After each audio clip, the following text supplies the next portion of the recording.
और इस वक्त की बड़ी खबर, दिल्ली के सीएम अरविंद केजरीवाल को जमानत के खिलाफ ईडी की याचिका पर इस वक्त दिल्ली हाईकोर्ट में सुनवाई चल रही है। हाईकोर्ट ने सुनवाई पूरी होने तक केजरीवाल की जमानत की प्रक्रिया पर रोक लगा दी है। राउज एवेन्यू कोर्ट ने कल केजरीवाल को बेल दिया था और इसके खिलाफ ईडी दिल्ली हाईकोर्ट पहुंची। दिल्ली हाईकोर्ट में इस मामले की सुनवाई जस्टिस सुधीर कुमार जैन और जस्टिस रविंद्र दुदेजा की बेंच कर रही है। तो अरविंद केजरीवाल की जमानत याचिका को लेकर चुनौती दी गई है ईडी की ओर से। हाईकोर्ट में इस वक्त ईडी की याचिका पर सुनवाई हो रही है और जब तक यह सुनवाई नहीं होती है तब तक अरविंद केजरीवाल की जमानत पर अब रोक लगे, यानी कि तब तक वो तिहाड़ से बाहर नहीं आएंगे। अतुल हमारे साथ जुड़े हुए हैं। अतुल, ये जो पूरा मामला है इसमें अरविंद केजरीवाल के खिलाफ वो कौन से अहम सबूत हैं या फिर वो गवाह हैं जो उनके लिए बड़ी मुश्किल पैदा कर रही है और जिसके चलते उनको अभी तक बेल नहीं मिल पा रही थी? हालांकि जो वैकेशन बेंच है उन्होंने जरूर उनको बेल दिया। देखिए अमित, ये पूरा जो मामला है वो शराब घोटाले के अंदर prevention of money laundering act के तहत ईडी ने इसमें मुकदमा दर्ज किया था।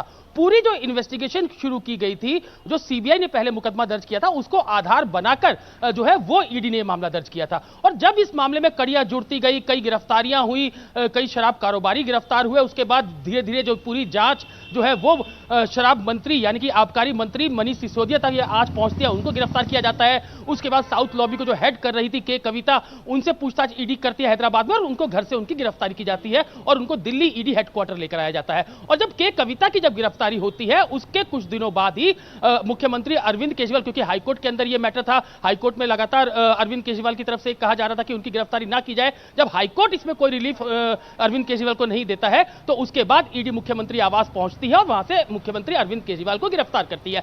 ईडी का यह दावा है और जो ईडी ने अपनी चार्जशीट के अंदर भी लिखा है कि जो पैसा साउथ लॉबी से आया शराब घोटाले में, वो पैसा गोवा के चुनाव के अंदर खर्च हुआ। और ईडी का यह दावा है कि कई हवाला ऑपरेटर से जो सीधी बातचीत वो अरविंद केजरीवाल की हुई थी, इसके एविडेंस भी ईडी के पास है। और ईडी ने यह कहा था कि पूरा जो ये घोटाला, शराब घोटाला है, उसके मास्टरमाइंड जो है वो अरविंद केजरीवाल है। और यही कारण था कि जब निचली अदालत से लेकर जब हाईकोर्ट के अंदर अरविंद केजरीवाल गए, अपनी गिरफ्तारी को चैलेंज उन्होंने किया था और ईडी को जो कस्टडी मिली थी उसको चैलेंज किया गया था, तो वहां पर भी हाईकोर्ट ने तल्ख टिप्पणी मुख्यमंत्री अरविंद केजरीवाल के खिलाफ की थी और यह कहा था कि अहम सबूत जो है वो ईडी के पास है, इसलिए कोई भी रिलीफ जो है वो मुख्यमंत्री अरविंद केजरीवाल को दिल्ली हाईकोर्ट की तरफ से नहीं दिया गया था। उसके बाद यही याचिका सुप्रीम कोर्ट में अरविंद केजरीवाल की तरफ से लगाई गई थी, लेकिन वहां पे एकाएक जो बेंच है, सुप्रीम कोर्ट जो है वो अंतरिम जमानत पर सुनवाई शुरू करता है और अंतरिम जमानत 21 दिन की वो मुख्यमंत्री अरविंद केजरीवाल को दी जाती है।